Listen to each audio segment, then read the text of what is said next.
Hello, my name is Arianna, and tonight I'm here to support the Housing and Green Justice Zone Bills 219 and 540. As a 16-year-old, I wish I could be anywhere but here tonight.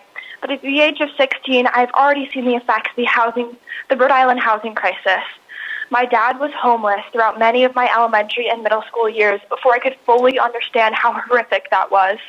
This forced me to live with my grandma in the only stable household I have ever known. My dad lived on the streets in a tent throughout winter. My dad had to make the choice on whether he wanted to look for an apartment or have enough money for food.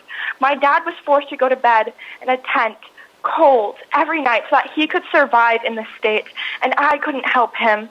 But you can. Senators, I beg you, don't let what happened to my dad happen to hundreds of more people. This past year, I started my own Sunrise Hub, which I am now the hub coordinator of. We have grown to represent over 10 high schools and over 100 members. Newsflash, all of whom support this legislation.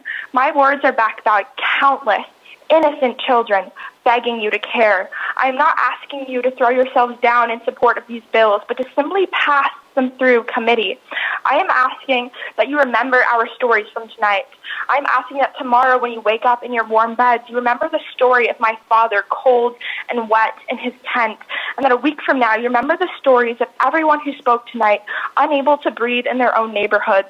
And 2 months from now, I hope you remember every parent whose child has had to grow up with asthma because you did nothing.